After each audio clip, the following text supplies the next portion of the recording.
Hey, Sonny, Yeah, I can hear you. can you Can hear you me? hear me? Yeah, I can hear you, you but I sound can't great. hear myself. Oh, okay. Oh, I'll that's, let let you me figure see that out. now. Um, how does this work? I've got my audio up here. I'm not so used to doing Zoom calls. I think it's only the second one I've ever done. Okay, but you can hear me, you just can't hear yourself. That's right. Yeah. Yeah. So that's odd. Huh. Well, I hear you loud and clear, so you'll sound great on the recording, but Oh, okay. so it's Well, up to that's you. cool. If you want to proceed, it's up to you if you want to troubleshoot that or if you want to rock and roll. Well, I like to rock and roll, but I would also like to hear myself because it's Okay. a little weird. Yeah, I know. It's yeah, it's Wait strange. a wait a minute. That's something different. Um, I wonder why that is. Okay, I'm seeing my audio there, and select the speaker 476, same as system 476 222. Okay, now you're muted. Now that's Hmm. Well, yeah, odd. yeah, I'm not sure because you just all you do in Zoom is you pick a speaker and you pick a microphone. So the Yeah, that rest would be your configuration. well, let's see here. 222. It's not coming through my speakers either, so that's Hmm. weird. Do you want to change the speaker in Zoom? Like in the Wait, bottom left, you can change your speaker, and then maybe that's it. But let's I'll try. keep yakking away here. Oh, that's put you out my Oh, MacBook now. okay, okay, Um, all right. Right. Okay, well, I suppose I'll just have to deal with it. I don't know why that is happening Yeah, I'm again. sorry about that. But if you can roll with it, we'll rock. Yeah. As long as you're getting me all right. Oh yeah, on my end, it's great. You sound Uh, great. okay. You got a Well, good setup over there. yeah. Right here, Toronto. Right. Well, let's take it off. Well, Sonny, thanks for making some time. It's great to meet you. Yeah, nice to meet you too. My friend John Lolly, the drummer for Bootsauce, was telling me all about you, so I'm glad to be here. Okay, what did John say? I need to know.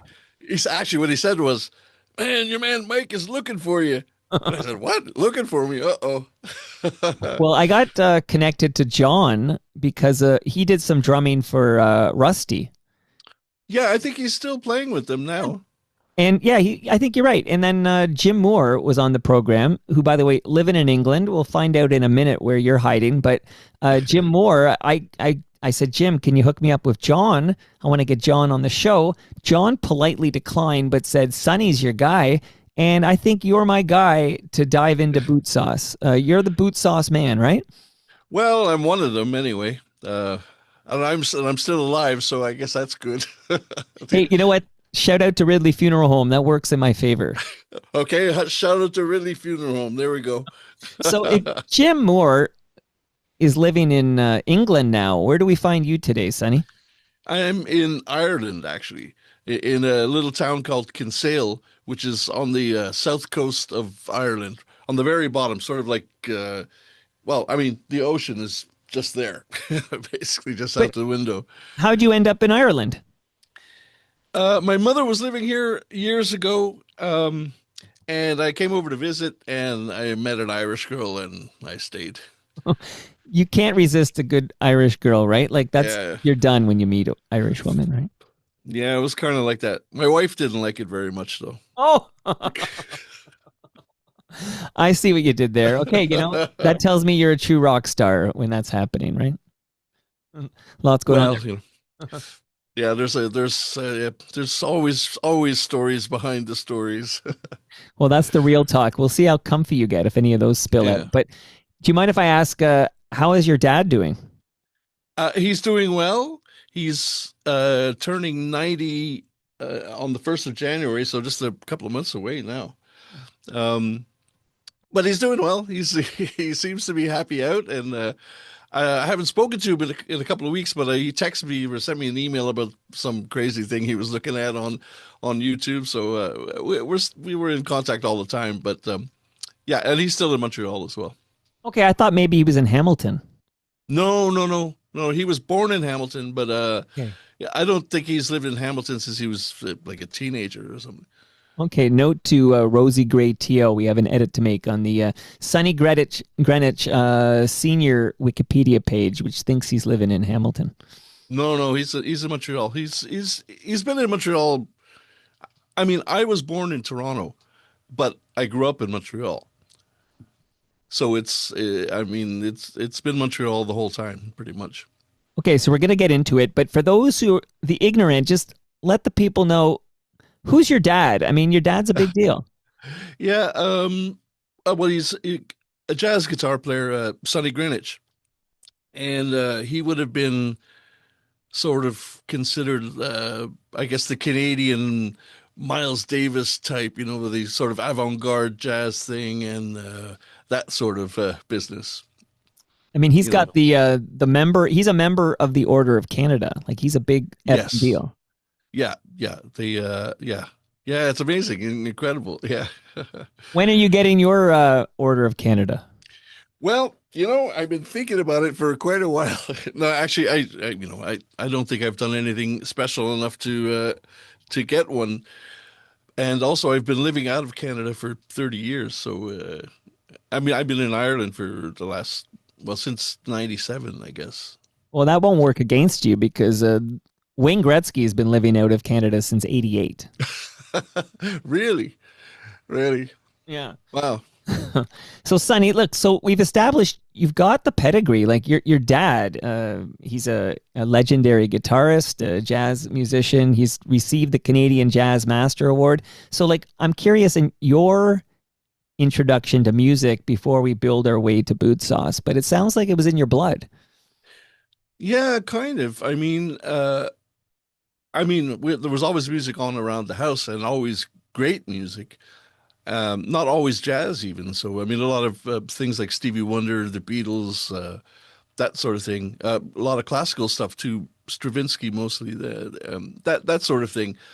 Um, so I always had music, since I was born basically, and also like in places like I don't know if it's still there, but George's Spaghetti House. Like my dad would play there often, and I would, they'd put me, they just line me out on the stage there, and I was only 2 or 3 years old, kind of thing. It's funny. So, like, take me from this, love of music from a young age, where it's in your blood and you're exposed to it, obviously, to the forming of Boot Sauce. Like, just give me the highlights on our way to Boot Sauce.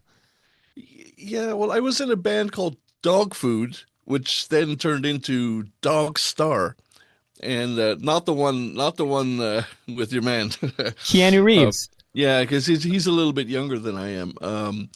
So maybe he stole the name. Bad Although guy. he was in Toronto during his teenage years, he was living in Oh, I Toronto. know he was. I'm sure well, I mean, he could have heard of the band. We were in Montreal though.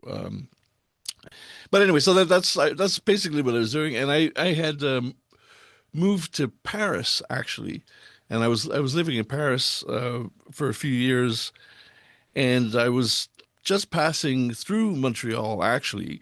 On my way, myself and my first wife were on our way to, no, my second wife, sorry, Well, you we're got to on keep our way. track, Sonny. Come on, we got to I keep know, track. no, I mean, no, this it's a long time ago. Um, we were on our way to Hong Kong to meet up with friends there, and I accidentally bumped into Drew and Perry, and we just started jamming in a friend's house, and it kind of took off immediately. We well, basically we just really hit it off, and musically as well as just being crazy dudes. Well, let's talk influences. Like, so, I mean, I can hear influences when I listen to Boot Sauce, but like, who were the acts, the bands that you were sort of Well, inspired by?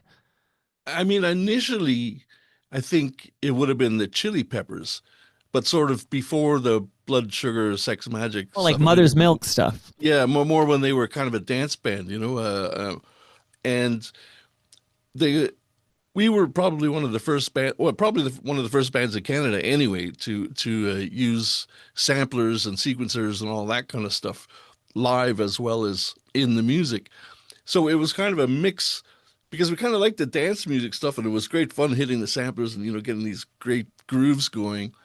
And then we wanted it, a little bit heavier, so we added the guitars, and I was the guitar player, so Perry played guitar as well. And that kind of gave it that bit of rockiness, I guess. You know. It's true. It's tough to like stick boot sauce into a genre bucket, right? Because you kind of got you got lots of funk going on there. You got some hard rock going on there. There's some soul to your style, like so you're sort of Yeah. a mishmash of different styles coming together. Yeah, I don't think we ever really worried too much about where we were headed musically. I think whatever ideas came up, um, we just followed them through or as best we could. Excuse me. No problem. So okay, so I'm curious though when it comes to mentorship. So obviously we talked about your dad must have had an influence in there, but you meet Perry. So Perry, his real name Perry Johnson. Yeah, But what was his name in the band? Perry Fume? perfume. Yeah, Perfume. Oh, like yeah, perfume. yeah, yeah, yeah, I get it now. And Drew Thorpe, Drew Ling was yeah. his. Drew Ling. Yeah. Okay, so you three, how do you add? We talked about John off Well, the top, but how do you add John and Alan? Like, give me the well, OG lineup. yeah. It came. We started trying to do some gigs very early on. Um, and we were looking for a bass player. So Alan happened to be around and free at the time. So he liked what we were doing. So we hired him pretty much. He was there pretty much from the beginning. Um, we were signed to Polygram within 6 months of us meeting. So we had a friend of mine from school, Steve Ship, who became our manager, and he got us into Polygram. So that was myself, Drew, Perry, and Alan. And then John Lally came along, I guess, maybe a year later or so. We had another drummer called Rob Casanel, who was in a band called Seven Sisters in Montreal that were doing pretty well back in the day. Um, and then another guy, what was, oh, man, I can't remember his name. Oh, and there was another drummer in between who did one of the tours with us, but Oh, we were such bad guys, and we basically tortured the guy, and he left, and then we found Johnny. and Johnny now was he's listening to this episode, and he's like, the bastard can't even remember my name. yeah, well, yeah, yeah. Well, I kind of did myself some damage over the years. I don't remember a whole lot really, Well, to be can you honest. elaborate? I mean, this is the real talk, right? Are you talking about, consumption of narcotics? What are we talking about here? Yeah, yeah, a lot of drugs and a lot of alcohol. Um, we weren't exactly choir boys, and we were. I mean, yeah, we were very bad boys. Let's just put it that way. Well, Sonny, I'm glad you brought it up, okay? Because, I talked to lots of different musicians, and we're going to get Mm. into a couple and specifically in a moment because I'm going to ask you about one particular tour. But, there's some musicians don't love you guys in boot sauce. Like there's do you know this that some Canadian musicians aren't big boot sauce boosters? Well, look, I can't say we were. I mean, we were idiots, basically. Right. I mean, I was the oldest guy in the band, and I had just like turned 30 or something. So it's not like I mean, we were more musically advanced than than as humans. Right. We probably did a lot of things that pissed people off, and we were not short on ego anywhere. and we basically didn't let anything get in our way, Right. and I think that we probably stepped on a few people's toes that we shouldn't have, in fact that I never really wanted to anyway. It just happened that way because most of the time we were so drunk we couldn't figure out what was going on anyway. Okay. I feel Except like for the shows. We were always right. sober for the shows, and then after the shows got trashed. Well, Sonny, I feel like this is the start of the Bootsauce redemption tour here, okay? Because you guys, like you said, you were idiots. You had some substance abuse problems. You had no shortage of bravado. Because when I read old interviews, and it's you guys thought you guys were pretty hot. And I think that the Canadian mentality is to be a little more humble, more modest. And I think to hear that kind of brash, like we're awesome attitude can rub certain Canadian musicians the wrong way, perhaps. Oh yeah, definitely. I mean, without doubt. But I mean, you got to think. I mean, Drew and Perry had just come back from London, and they were, doing whatever they were doing over there. So I don't think we never really thought of ourselves as like a Canadian band. We just thought, we're here and we're doing something special, and no one's going to get in our way, kind of thing. But it was ridiculous. I mean. Although we did make some friends along the way. I'm sure we got one or two. Okay, well, so let's walk through it. So just before we get to it, because I have some key questions. As you know, John said, I'm looking for you. Like quite literally, I decided one day I need to talk to a founding member of Boot Sauce to find out, like from your perspective, like how it all came to be, and then because I didn't think it was fair to you guys that, I don't know, Art Bergman, for example, whose name will come up in a minute, but Art will come on my show. He'll be in the basement here, and then it'll essentially be fuck Boot Sauce, right? And I feel like no, like we need to talk to Boot Sauce and understand, like, where you were at that time and where you are today and all this. I think it's only fair to Okay, Boot well, Sauce. Go ahead. let me put it this way. I love art. I've always loved art. Art was one of my favorites, and in fact, the reason we had him on the tour is because we loved art, Right. and also the Sons of Freedom, who I absolutely loved. But the thing about art was having a hard time at that time, as well as we were.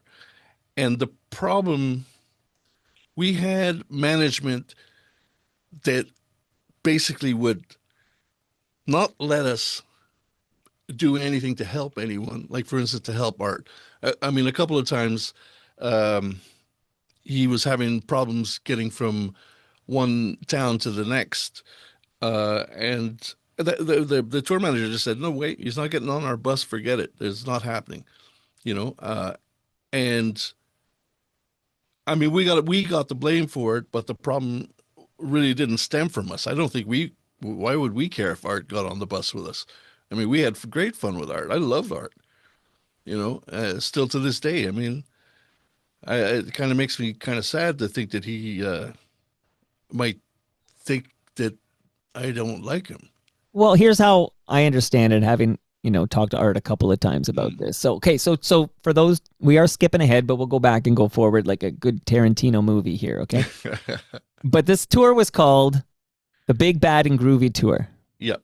So it's like you said, Sons of Freedom. It's Boot Sauce and Sons of Freedom. We're in like '92, I think, and then you have Art Yeah. Bergman on the tour. Yeah, and I think there was a band called Pure as well. Yeah, Pierre. I remember. I like Pierre. Yeah, Okay, they were so great. Great. yeah, so this is, what, it's been interesting because I knew you guys. I know all these CanCon alt rock bands. We're going to talk about a couple more you're connected to possibly, but I got to say, a complete blind spot for me. And my buddy Sammy Cohn from Watchmen is coming over to kind of basically, virtually slap me here in the basement because of my ignorance. But I got to say, in Toronto, Ontario, Canada, Sons of Freedom weren't that big. Like, Yeah, they're a Vancouver band, but how did I meet them? I met them in Winnipeg, actually, the first time, and it was actually, I think it might have even been before Bootsauce, but they were playing at a place called the Spectrum where we all of us ended up playing over the years.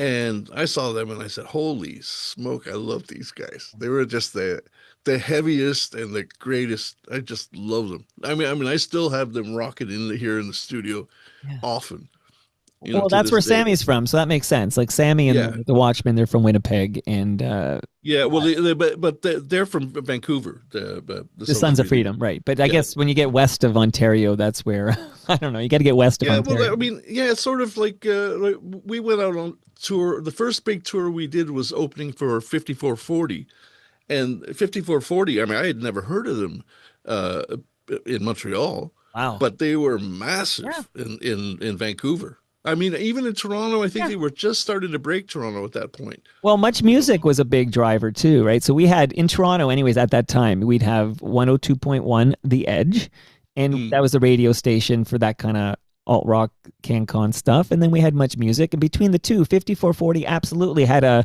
string of huge, radio Much Music hits. Like Oh yeah, I mean they had some great tunes. I mean, didn't Hootie and the Blowfish cover one of their tunes? for the Friends soundtrack. Oh, Like was that what it was? this was for Friends. So yeah, this song is in this cover of I Go Blind is in Friends. Yeah. Wow. Yeah. Wow. Well, that's. Anyway, the guys from 5440 as well were super great to us. Very very kind to us, and it was nice of them to bring us along because we were basically nobody. It was our very first tour. Okay, so I'm going to ask you about another tour because I got a band visiting here in a couple of weeks. I'm going to ask you about, but I got to finish the Art Bergman thing. So Yeah, Art yeah, Bergman tells a story. He got kicked off your bus and he had to yeah, hitchhike to the next yeah. town. And just coincidentally, one of my favorite bands, also not very popular in the West Coast, but huge here, is Lowest of the Low. And Ron Hawkins wrote a song about seeing, because they were coincidentally driving that highway and they saw Art Bergman, a hero of theirs. Like they saw, and a hero of yours, it sounds like too. But Art's hitchhiking and they wrote the song for Hallucigenia. They wrote the song Life Imitates Art about this moment they witnessed. So I've had Ron on to talk about it. Art's talked about it. It became a thing on Toronto Mike where Art Bergman kicked off the bus because of basically blaming you guys. But you're telling me you had a tour manager who was calling the shot. Who's this tour manager? Do I get a name or what's the deal there, Sonny? Well, I don't think I better. uh, Okay. well, I'll put it to you this way: this tour manager had to fly back from one of our shows in Vancouver to New York because he was being taken to court for standing on putting a mic stand over a guy's neck and standing on it because the guy jumped up on stage with Joan Jett. Wow. So Okay. Okay. this guy was not messing around. And this guy Uh, said, Art can find his, I know he's on our tour and we're going to the same place, but fuck that. Art can hitchhike to the next town. yeah, art didn't make. Art was in a bad way. I mean, he was. I mean, we were in a bad way, and he was worse than us. There's just it's hard for me to describe because he was always like I don't even know his music that well, but I know him, Right. and I always felt a real connection to the guy. I feel like he's one of the great Canadian. He's out there. He's got the Order of Canada. He does, of course, and he deserves it. Um, but there, the management would say, "Oh, look, we don't have the whatever the proper insurance to have him on the bus, blah blah blah, whatever." But they were not having him on the bus. And the thing is, I remember that night, sort of, because we were completely wasted. I mean, there's, I'm sure, yeah, I'm sure. I don't know. I feel bad about that because it wasn't our fault. I can guarantee you that. It wasn't myself, Drew, Perry, and Alan saying, "Art, get off our fucking bus." That's not the way it was. I'm so glad you're here, Sonny. This is Yeah. you're setting the record straight from at least from your. There's three sides. I learned this from a band that also reminds me of your band a bit. Extreme had an album called Three Sides to Every Story. Do you remember Oh that? yeah, yeah, yeah, Yeah. yeah. Yeah. So yeah, go ahead. Uh, they were around right around the same time we had started out as well. So Yeah. they were always trying to get us together. Um, and we never did meet. I don't think I know that Perry and the guitar player from Extreme, they had that the same kind of look with the long hair and Nuno everything, you know. Betancourt. Yeah, Yeah. Nuno, of course. Right. Um, and so they were always, you know, the record company was always trying to pigeonhole us into something. Right. So the very first band was those guys, the Fine Young Cannibals. Right. So because of that, you'll notice on the very first album, there's no pictures of Al anywhere. It's only the three of us. It's only me, Perry, and Drew, because they wanted the half black guy out the front and the two other guys, you know, in the back, you know, and that was literally because of She Drives Me Crazy, you know. And then when Extreme came onto the scene, then it was like, oh, well, hang on a second. Here's another band we could be just like, you know, even though we didn't really have that much in common except for the heavy guitars, you know. Oh, so there was one Extreme song that was all over Much Music. I Get the remember. funk out. Get the Funk Out. Yeah, and Get the Funk Out does sound very Bootsauce. Yeah, well, it was after us. Yeah, well, that's an interesting distinction. Okay, so come on, Extreme. Okay, but you're right. They were heavier, like He-Man, Women Hater, and then they did that ballady thing and found Yeah. that's how you I make mean, money like in America. Nuno's an amazing guitar player. I mean, he and they were a great band. And like I said, they did try and get us together, and it just never worked out. We never did actually meet, Well, listen. unfortunately. Unfortunately for all of mankind, okay, the boot sauce extreme meeting never happened. But Yeah, again, I'm going back, and then we're going to go forward because I have another bunch of points here. But in my calendar on Toronto Mike very soon is John Kastner from Doughboys. yeah, And when I think of like, so you're talking to a guy from Toronto, and I pretty much focus on the Toronto scene, but of course I go beyond that for different yeah. acts and stuff like 5440, whatever. But you guys are a Montreal band. So can you just tell me what was the scene like when you were in the late 80s or early 90s when you guys are making noise? Like who else is on that scene? I know the Doughboys Well, yeah, are the Doughboys would have been there. There was the Men with Hats, of course. What else? There was a band called Rise that was doing really well. There was what were those other guys called? Well, there were a bunch of great bands in Montreal at the time. Um, and you know, the, the thing is, we were kind of separate because we just hit like those guys had only been in Montreal for maybe a week when I met them. So they didn't really know any of the other guys. And like I would have been friends with Chris Berry, say, from the 222s at the time, who then became 39 Steps along the way. So I knew those guys, but Castor, I only knew sort of, you know, because I'd see him around town, you know. I mean, we would all hang out at the Biff Deck or whatever, so he'd be there, and we'd all be there. Um, because Scott McAuliffe, of course, leaves that band and then forms Rusty with yeah, see, I don't think I knew Scott when he was in the okay, band. You know, interesting. we were close friends. Let's put it that way. I mean, we'd see each other every night, but you know, we kind of had our own thing. You know, trying to think who else. What about the box? The box are there, or is that earlier? Again, no, they were around at the same time, but they wouldn't have been a downtown band. Right. They were um, yeah, I never even met them. So that says something because they wouldn't have been around. Whereas all the rest of us were literally on Saint Laurent Street every night. Wow. You know, yeah, Okay. Shout out to Sass Jordan, who was doing some background vocals with the box. I think. yeah. Sass was great. She was. I remember her. I can't remember the name of the band, but she used to play at a place called the Mustache, and this was before, right beside the Forum, but beside the old Forum, Hmm. and I mean, everybody was like, "Oh my God, this girl's amazing," you know, and it was like she was someone that we looked up to at the time, you know, sort of before Bootsauce. This would have been Of course. Okay. when I was a bit younger. Right. Oh, no, love this taste of the Montreal scene. So you guys Yeah, come up in Montreal. So we're talking late 80s here, but Where's a good place for me to go? Okay, well, let me ask you, whenabouts in your boot sauce career do you guys do that tour with Rainbow Butt Monkeys? uh, well, you see, I remember a lot less about that tour. Well, I only Um, ask because now that, of course, they're now Finger 11. They've been Finger 11 for a long time, but Finger 11 are making their Toronto mic debut in the basement here in a couple of weeks.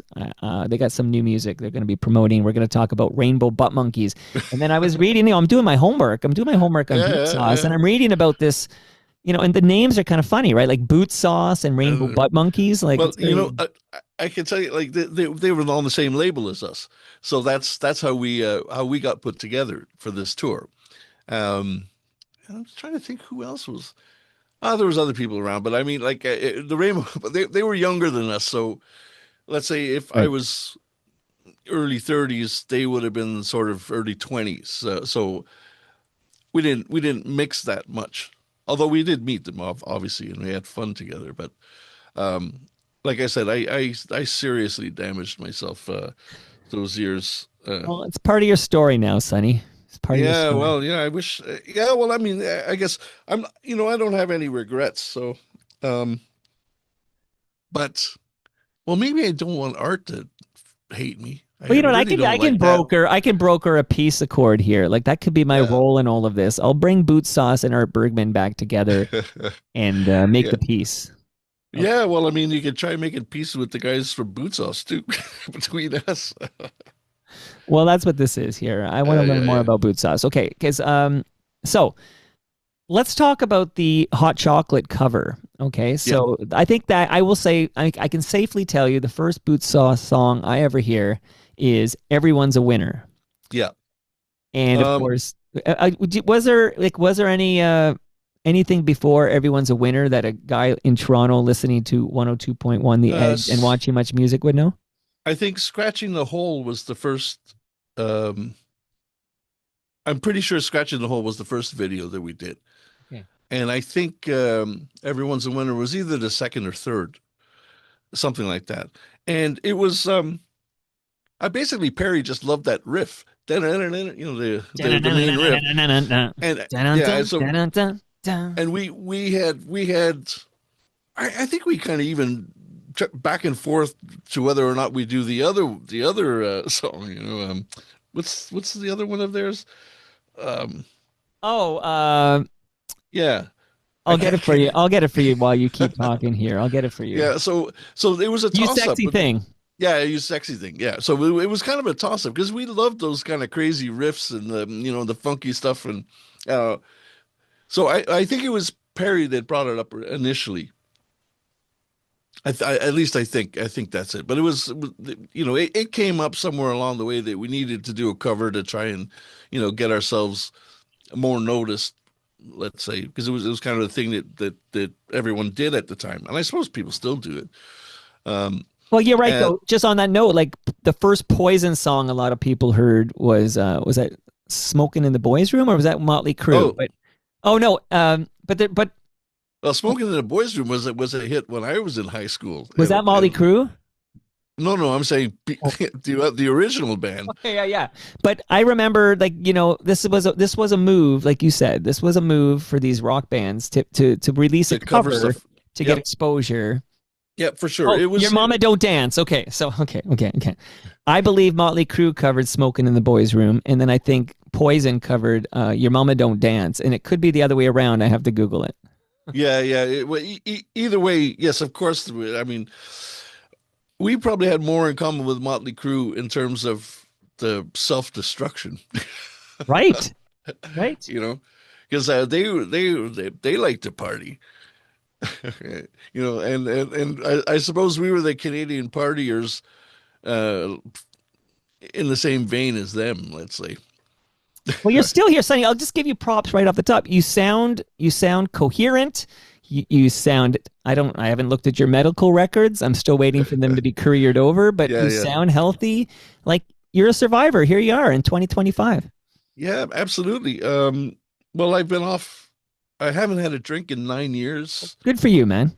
and let's say I don't know, maybe 12 for the drugs, Well, good for you. something like that.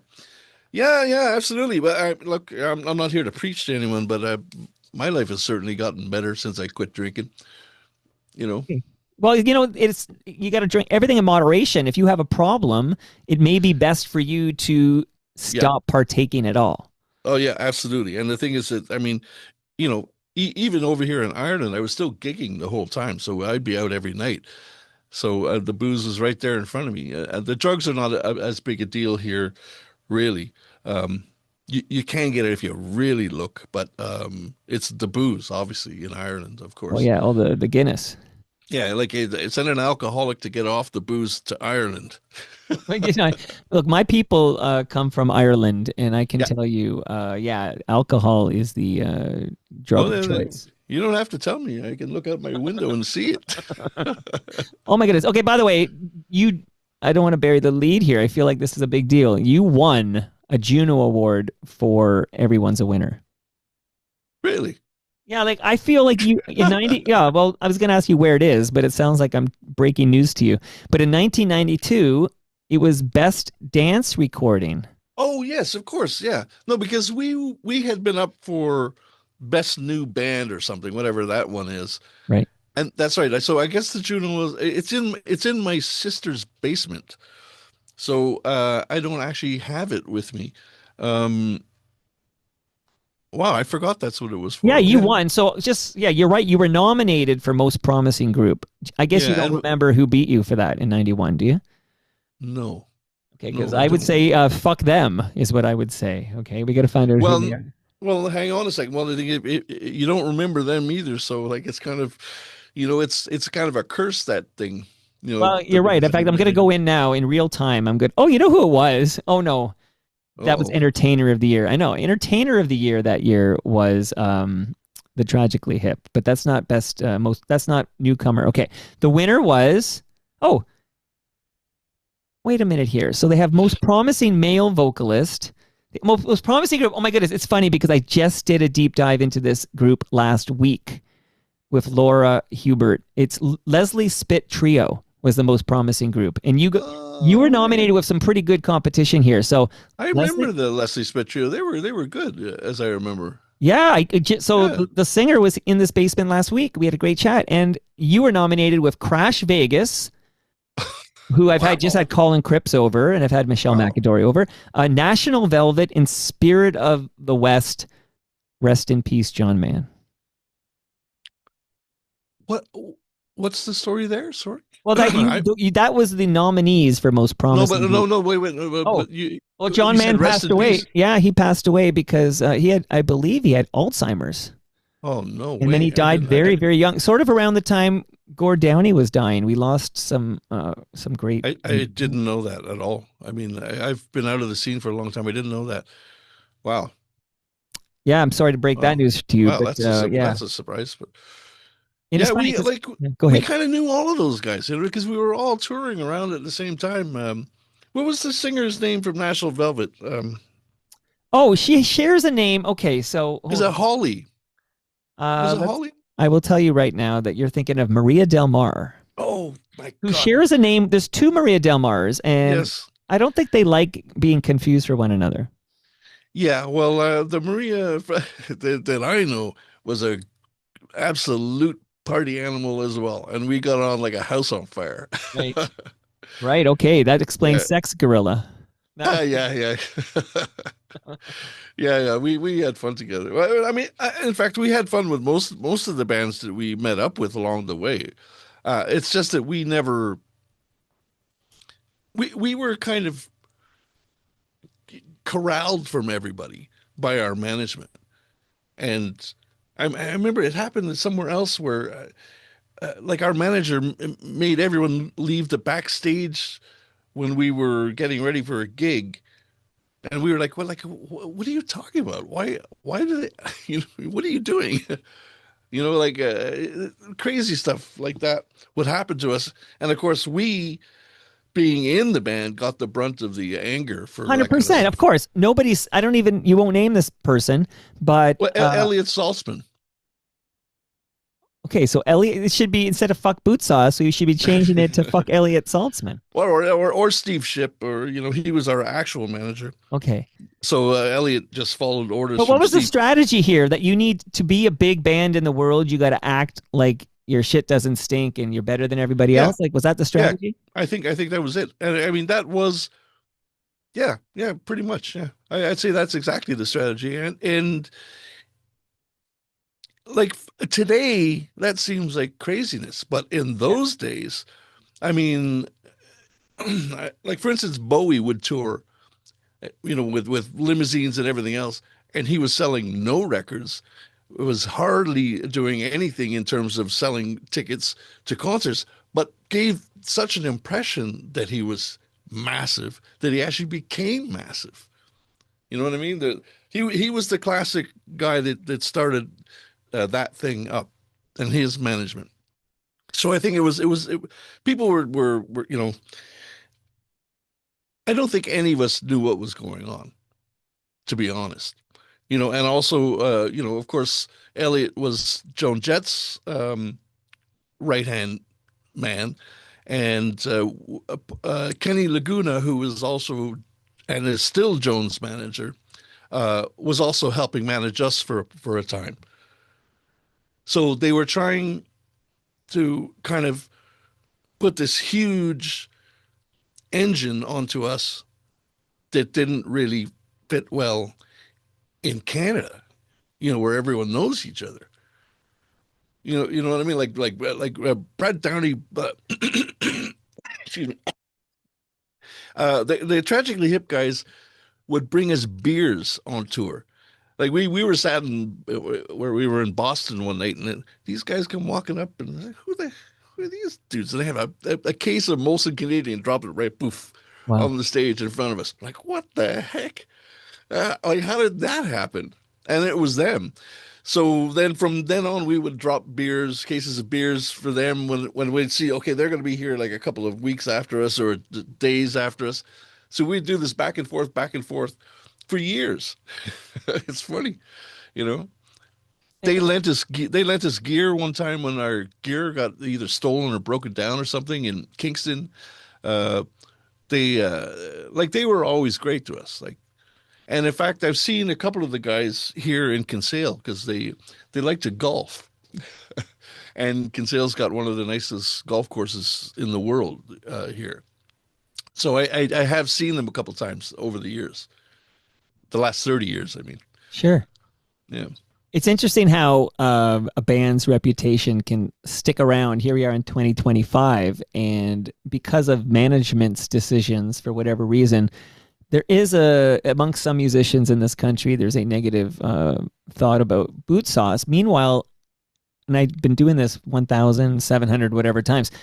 The Hip, it's the exact opposite, like you described. Like the Hip are always great to their supporting bands, and they treat Well, everybody. 100%. I 100%. The kindest and nicest guys around, for sure. Okay, that's I mean, awesome even to hear. even in those days, it was blatantly obvious that they were different from everybody else. Were you able to watch from Ireland? Were you able to watch the final Tragically Hip show from Kingston? I only saw stuff afterwards, and only a few songs. So I didn't see any of the live stuff at all. Okay, And also, I mean, I was playing 7 nights a week, so I right. didn't have much time to do anything other than make money, or try and keep myself alive. You ready for me to ask? You ready for this? I think this might be the greatest controversy surrounding Bootsauce as we kind of walk through your career, and Mm. it involves a band called New Kids on the Block. Oh yeah. Okay. And it's interesting how this ties in because I was reading this, speaking of Kingston, I was reading this article in the Kingston Whig Standard about this with quotes from members of your band. And this article, the guy behind this article is a guy named Mark Weisblot. And Mark, much like you now, an FOTM, a friend of Toronto Mike. You're now an FOTM, Sonny. But it's funny how in a Fabulous. small world here in 2025, how all these pieces fit together. But please, for the record, this is important. What can you say about Bootsauce's role in lip syncing allegations against New Kids on the Block? Well, I can look, we got in a lot of trouble for that. And I don't want to get into any more trouble today. But we didn't make this story up. This story was from a studio that we were recording in. Right. And there was someone in the studio that said, "Hey, you want to see something really cool? Listen to this." And he sings one of their songs. And it's Games. It's a part of the song Games. yeah, well, I don't know. Anyways, and it wasn't obviously wasn't you know, it was this guy who was singing right in front of us. So I mean, I mean, I really don't want to get into that because those guys are playing the Sphere, and I want to go see that show. I saw them with Paul Abdul here in Toronto last summer. Oh, Because unlike NSYNC, who can't really tour because one of their main guys has a thriving solo career, right? Like I'm talking about Justin Timberlake. New Kids on the Block, all five guys still active in the band, so they can still. well, I mean, like, as I said, I've seen well, quite a few numbers from the Sphere concert, and it looks amazing. And I've been in the Sphere myself a couple of times, and Wow. it's an amazing place. Um, yeah, it's fantastic. Like it's yeah. Okay, Anyway, so New so Kids on the Sonny, I don't Block, want to and get you in trouble. You don't have to say anything about it, except I will just say at the time there were allegations that I think it was an engineer at the studio that you were at was basically saying, "Hey, we did the games part like in post without the New Kids on the Block." Like it was just yeah, suggesting that they weren't singing all their parts. yeah. Allegations of lip That's syncing. okay. Well, the thing is, I mean, I should have just kept my mouth shut. Let's put myself and Alan. Well, Alan's we the should main have guy quoted, by the way. yeah, Alan's yeah. But we should have just kept our mouths shut because I mean, it's not our business to be. But we were stupid and we were drunk. I right. mean, I mean, it's hard to explain how drunk we were and for how long, like for years at a time. It's not like none of us had to work. And in those days, none of us worked, none of us did anything. All we did was the music and tour. So there was no, it's not like today where you can't make any money at all from music. Uh, we, you know, we were taken care of. We always had a tiny like trickle of money that they would hand us a per diem here and there. So we always had something. You know, it's hard. It's hard to explain. It was a different time basically, and also like for instance, when the first album, when the Brown album came out, it Right. was on vinyl. You know what I mean? Yeah, It was on 1990 it vinyl. comes out. Yeah. Right. I mean, I'll give you another example. Like the Bootsauce stuff only hit Spotify, I think it was 2 years ago. And so for all those years, you could not hear it unless you had a CD or whatever else. Or quite a few people actually got in touch with me, and I sent them copies of the album because of the albums. But why is that? Because both the Brown album and Bull, which we're going to talk about a big song there in a moment, Mhm. but they both sold very well. Yeah, it was right on the cusp of moving to CDs, and then from the CDs to online to iTunes and the rest. Right. So we basically just got swallowed in that mix because we were right. I mean, we were on the vanguard of what was happening. You know, I mean, we were literally miles ahead of what everyone else was doing. Like I'd have the lights would follow my pack, like that kind of stuff, which everyone does now, but in those days nobody did or had a computer on stage because we were so vain we didn't want to have a keyboard player on stage with us. You know, well, Perry was the keyboard player. Perry did all the parts. He played all the parts, Right. but the computer would play them back for the shows. Well, that's So interesting. yeah, so we would play like everyone does now today. We play to a click track. So in my monitor, for instance, there'd be a beep boop boop boop beep, and you play to that, and then the rest everyone playing to it, obviously. So, but the samples were being fired out by the computer. you know. Interesting. Okay. Well, no, you're telling it. You're telling me the definitive story of boot sauce, which is exactly Yeah. what I was like hoping for. I got Sonny and I got him in Ireland. We're gonna have a good chat about all this. I think the biggest song you guys wrote, we're gonna talk about right now. It's funny we talk a lot of monkeys here, right? Because you got rainbow butt monkeys, right? And then, what can you tell me about Love Monkey number nine? Like, just bury me in details. Like, who wrote this thing? Would you say that's the biggest hit you guys wrote? No, I think Okay. What You Need was bigger. Okay. But that being said, I, I think Love Monkey. I'm trying to remember. It was. I mean, the idea for the title was kind of Drew's idea. I'm pretty sure. The whole, and then the idea, of course, of having it as a, kind of an ode to animal testing and all that kind of stuff. That was kind of his idea. The music, I think, was pretty much all of us together, as usual. Normally, the music would come, everyone would put a little bits and parts in, but I think the idea was Drew's originally. Although I'm not, again, as I said, I don't remember a whole lot from back then, but Well, we're jogging the memory. We're jogging your memory, Sonny. You're doing a great job. yeah, I just want you to know you're doing thanks. great. um, but yeah, as far as that goes, no, I think What You Need was bigger, Okay. and did more sales, and played more. But Bowl was your biggest album. Is that fair to say? I Because it has guess. both. It has Love Monkey number nine's on there, and What You Need, and Big Bad Yeah, and Groovy. Like all yeah, three were yeah, pretty big singles for you guys. yeah, yeah. Jeez, I can't even remember what was on the first one.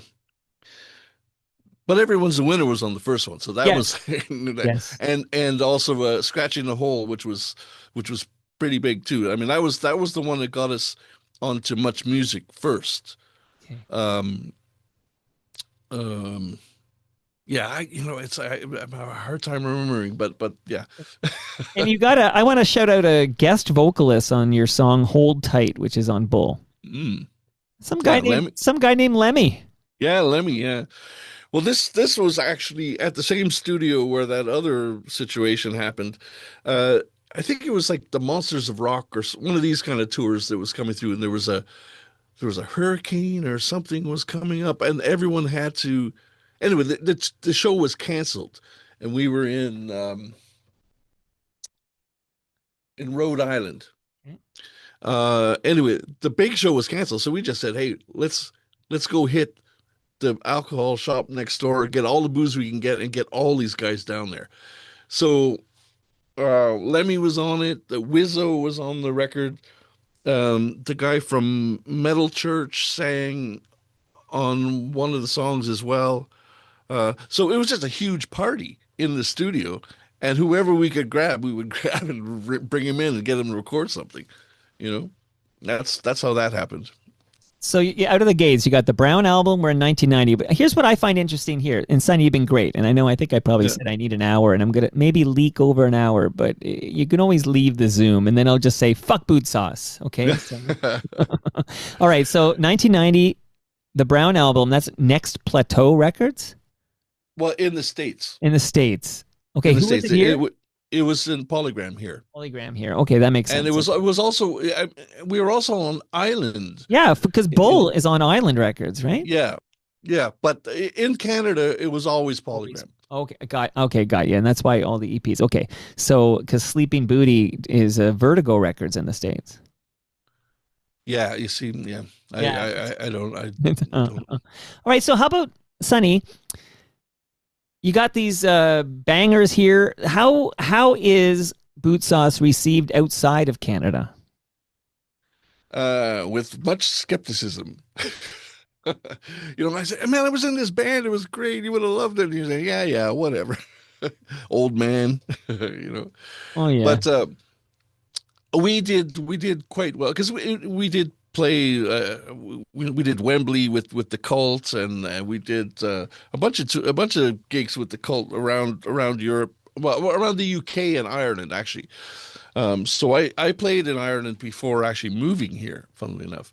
Um, Yeah, we played the Point here in Ireland, Point Theatre, which is not even there anymore, I don't think.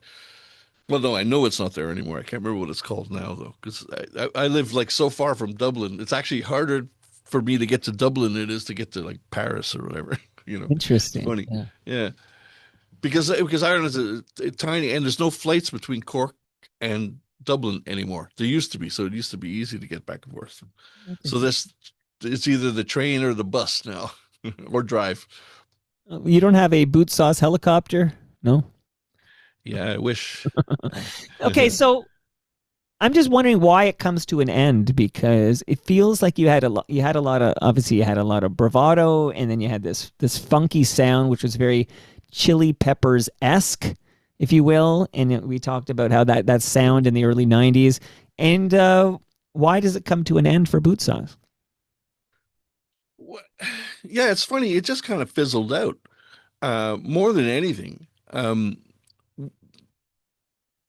I think we finally realized. I mean, there's stories. I keep hearing rumors that we got ripped off more than any other band that's ever in Canadian history, whatever. I hear stories about this all the time, and even in the day, we were thinking, man, we've been selling a lot of records. Why is it that, I don't have any money or anything, and so we kind of were fed up with the management. Polygram didn't care about us anymore. I think they had just changed presidents here in Canada, um, and basically it fizzled out. And also like we were in a bad, desperate way, you know, like alcoholic, drug addicted mess, Um, so yeah, we never broke up as such. In fact, I don't think I think we're still together as far as I know. But Oh, we that's it. It's just like never, an indefinite hiatus. yeah, we just never got back together, and that's basically how it ended. I think the last show we ever did was it was in Toronto. Um, there was a place. My memory's a little vague on it, but I think it's out the beaches way. There was some concert hall out there. It was the last place we ever played. Well, was it out near the beach? Okay, so the Opera House? No, no. Yeah, it might have been. I Okay, I can't remember to be honest, but I know it wasn't the place. It wasn't Queen Street where we always played. right. We were all. I mean, we even did one night. We did four gigs in one night on Queen Street, like a tour of Queen Street. Yeah, so we did. I can't remember the Like clubs, but like Lee's we did. Palace, or are we talking? No, no, no, no. I Oh, the bar. Oh, literally Queen Street, and we ended up, okay. I think, in the. Is it the Horseshoe? Yeah, that's at Queen, and that's there at Yeah. Queen. Okay. So I think the last gig we did four gigs on the same night, where you could buy one ticket and see all four shows, or buy into each of the four shows, and we did it in one night, four shows in a row. So, are you Yeah. still in touch, Sonny, with the other members of Bootsauce? I'm in touch with John Lawley, of course, the Right. drummer, and Alan Thank you, John. Backus. By the way. Okay, and Yeah, Alan. yeah. I think John is fantastic, and John has played on all my solo records as well. How did he get the Um, nickname Fat Boy? Because he won't come on Toronto Mike, so I need to find this out from you. uh, because he likes to eat, Okay. and of course he's thin. He's not fat at all. Well, it's like an So ironic nickname. yeah, yeah, of course, and yeah, yeah, yeah. That's it. Okay, so And because John Fatboy Lally, obviously, I'm saying that right, Lally? I always yeah, want to say Lawley. Yeah, Lally. Okay, and obviously you're in touch with him. He put me in touch with you, and I want to thank you, John, if you're listening at home. Alan, the bass player, yeah. how's he doing? He's doing great. I'm gonna go visit him in Spain. Just after Christmas, I think he's coming over to hang for a while. Amazing, amazing. Yeah, Now, any contact at all with Drew or Perry? I haven't had any. Well, I mean, that's not true. I spoke to Perry a few years ago.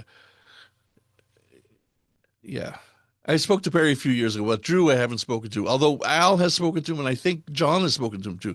It just we never really got on great, myself and Drew. So it was kind of just one of those things. Not, nothing earth-shattering, but I haven't talked to him. Let's just put it like Okay, that. because by the way, my last update, and this could be wrong, but Perry was working at the Rock and Roll Hall of Fame in Cleveland, was information I had. Yeah, I have no No idea idea. about And that. Drew might have been working at a music store, but retired from the music industry. But the big question I got to close with, Sonny, is how potent a drug nostalgia is. I feel like doing a limited engagement, reuniting Bootsauce. You guys never officially broke up. You just all went your separate ways. And Yeah. I think you probably saved your lives by getting clean and sober when you did. Keeping the band together may have killed you. Well, I'd say so, or we would have killed each other, Okay. one or the other. But so we had talks about doing a tour for the 30th anniversary of the Brown album, which was, I guess, I don't know, 4 years ago or whatever it was. Um, and everyone said they would do it, and then nothing happened, basically. In terms of what I can gather, there wasn't enough interest in the tour for us to get back together and do it. You need to add another band. Like we need to reunite two big Canadian bands and then you guys together do it. Yeah, or not do it at all. Or- I got other stuff to do. I got, So tell us that then. Sonny, what have you been up to? You said well, you I've were been like playing yeah, seven I've days been a week. yeah, I was in a crazy sort of almost a country band here playing mandolin for years, and that was my that was my trip. Um, it was a band called Crazy Chester out of Cork, and we did really well. Actually, the band is still going, but I once the COVID thing happened, I kind of just got out of it, and I haven't done anything since then in terms of that band. But I've been. Let me just see if I can find. Sure. Uh, sorry. Oh.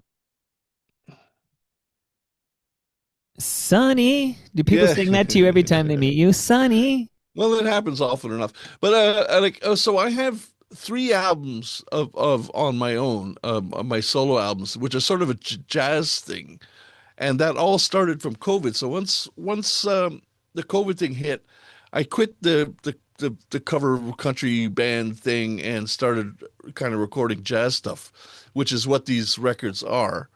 And they're all available on Spotify and all the regular places, Apple Music and everything else. And I was just in Hollywood recently because I was up for the best jazz tune of the year from the Hollywood Independent Music Awards. I was there in July, so I was nominated for best tune. What was it? Best fusion tune, but I didn't win. But I did go though, so it was fun. That's amazing. That's Yeah, amazing. That's yeah, cool. yeah. So yeah, so those albums are all there under Sonny Greenwich Jr. So there's Together Alone, Eau Claire, and Oris Theatrum, which are the last three. And there's also an album that I did with Alan Baculus called Brain Smack, a collection of terrible and lurid parables, which is more boot saucy than the stuff that I'm doing myself. Very Eh, interesting. Yeah, go Yeah, ahead. and I have a YouTube channel and Well, I all want the to ask rest you of about that because I noticed your setup. Okay, so it. you've got it. You've got a great camera on you. You got a great mic there in Ireland, and I can see like behind you. There's clocks, and I can see what time it is in New York, which is the same as Toronto, and I can see Tokyo, Oh Los yeah, Angeles, right? Like, so tell us about the YouTube channel. What's going on there? well, the YouTube channel I kind of started out because I was looking for help with Logic Pro, which is the actual program that I use to record all these records, and uh, and I realized that I actually knew a lot more about Logic Pro than most people did. So I started just doing the YouTube thing, kind of having fun with it, and showing people tricks and tips on Logic Pro, and then that turned into myself and my wife would go for walks And then we started going to Vegas, and so like I just throw anything up there that I kind of feel like, but it's good fun. I Yeah, it's enjoy great it. fun. So Yeah, people just look for Sonny Greenwich Jr. on yeah, YouTube and they'll find you. yeah. On YouTube, right there, and also the albums, of course. Um, like I said, on Apple Music or Spotify or whatever else, and they've been doing pretty well. I mean, I think one of the songs is been played like 100,000 times or some kind of crazy What does your nonsense. dad think of this jazz music? He laughs at me. Is that a big You know, burden though? You got the same name, right? Like uh, I have four kids. I got to say, I thought about this. I thought I can't give them my name. Like you got to have your own identity, but you're carrying around the name Sonny Greenwich. Like, is there extra weight on that? yeah, no, I don't really find any weight with it. I mean, my dad's kind of hasn't played in I don't know how long now, 15 years or something since he's done a gig. So he's not doing any gigs or releasing any music. So it hasn't really been that much of an issue. Um, and also, funnily enough, I was born on New Year's Day, as was my father. Wow. So, so I know I have it somewhere. I got a picture of I was on the cover of the was it the Star in Toronto, the Toronto Star on the on New Year's Day when I was born. So what it was is because I was born on New Year's Day, and they the newspapers were there. They needed a name, Right. so they called me Herbert Lawrence Greenwich III. So that's my grandfather, my father, and me. So I'm Sonny Jr., but I'm Herbert Lawrence Greenwich III. That's too long for the Yeah, marquee. yeah, You got to shorten yeah, that yeah, down. yeah, yeah. That's it. Sonny, I'm so glad we connected Yeah, me because too. I mean, Good, good. I wanted to meet, I wanted to meet, you're kind of like now in 2025, you are the spokesperson for Bootsauce. You are Mr. Bootsauce. Nobody else in the band is doing any Bootsauce retrospectives. Like that's your role right now, and you kicked ass. And I feel like Yeah, you guys had some substance abuse problems. You had alcoholism, and you had management that wanted you to be assholes. So I feel like hearing your perspective on all this, you can better understand why people say fuck boot size. yeah. And I wish they wouldn't say that Well, you know because, what? I'm going to stop saying it because of this. I'm going to stop. It's going to be erased from our lexicon. okay, well, that's good. I like that. I mean, because, I don't know how to put it in a way that makes sense, but basically, we were drunken idiots, we were kids, and we had no idea what we were doing. None. You know what I mean? And we were put in a situation where it was all the alcohol, all the drugs, all the girls, all the whatever you wanted. So what else would happen? You know what I mean? And then also people telling you every day that you're better than everyone else. Right. And then things like like no, I don't know. You know what? It, You were aspiring rock stars, and you felt no that's one, but rock stars. in those days we weren't aspiring. We were there. You were there, right? You know what I mean? I mean now it seems unlikely and impossible, but at the time it was pretty fun, and it happened. It happened, and now you're an FOTM. And Yeah. maybe if you're ever in town and you have a couple of hours, I'll buy you a coffee. Well, I would absolutely take you up on that, 100%. And I'll bring John along as well. Oh yeah, I want to meet John too.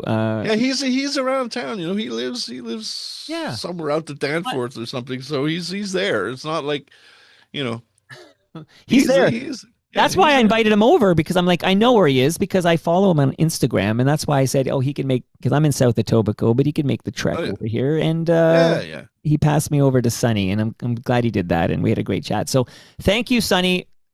Thanks for this Thank you. chat, and keep on rocking in the motherland, Ireland. I will, and thank you so much for the chance to well, at least say something to Art, which is, makes me feel better. I hope you get it through to him that I never had any bad feelings against him at all, ever. Only good feelings.